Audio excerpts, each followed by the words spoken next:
क्योंकि वह जीवन का वह दीपक है जिसे पीढ़ी दर पीढ़ी जलाए रखना हमारा कर्तव्य है।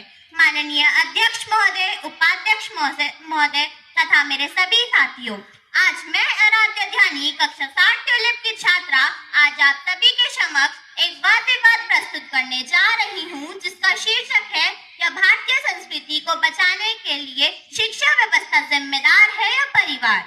मेरे अनुसार हमारी भारतीय संस्कृति को बचाने के लिए परिवार अधिक जिम्मेदार है।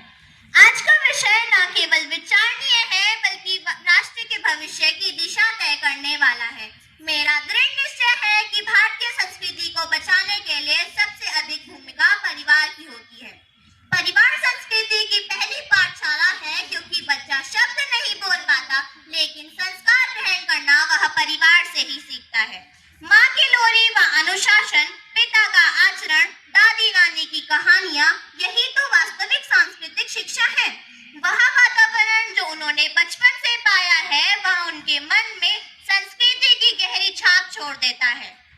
शिक्षा व्यवस्था हमें ज्ञान दे सकती है परंतु व्यवहार नहीं। पुस्तकों में सांस्कृतिक अध्याय पढ़ाए जा सकते हैं परंतु नमस्ते, प्रणाम कहना, बड़ों का सम्मान करना, त्योहारों का भाव समझना, ये सब एक परिवार ही सिखाता है।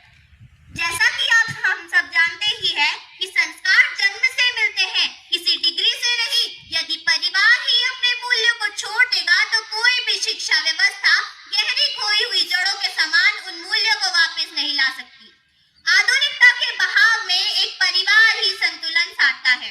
टेक्नोलॉजी और ग्लोबलाइजेशन के दौर में तो बच्चा भ्रमित भी हो सकता है, लेकिन एक परिवार ही उसे बताता है कि आधुनिकता अपनाओ परंतु अपनी संस्कृति ना छोड़ो।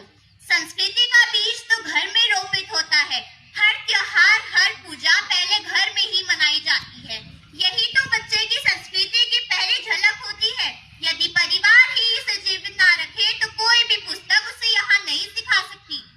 परिवार समाज का सबसे छोटा परंतु बहुत शक्तिशाली केंद्र है। जब हर परिवार अपने मूल्यों पर अडिग रहेगा तभी संपूर्ण समाज और संस्कृति मजबूत होगी। अतः मैं अपनी वाणी को विराम देते हुए बस इतना ही कहना चाहूंगी कि शिक्षा यदि शरीर है तो परिवार उसकी आत्मा है, कि शिक्षा यदि शरीर है तो परिवार उसकी आत्मा है, और बिना आत्मा के तो शरीर का अस्तित्व ही अधूरा है, अस्तित्व ही अधूरा है। धन्यवाद।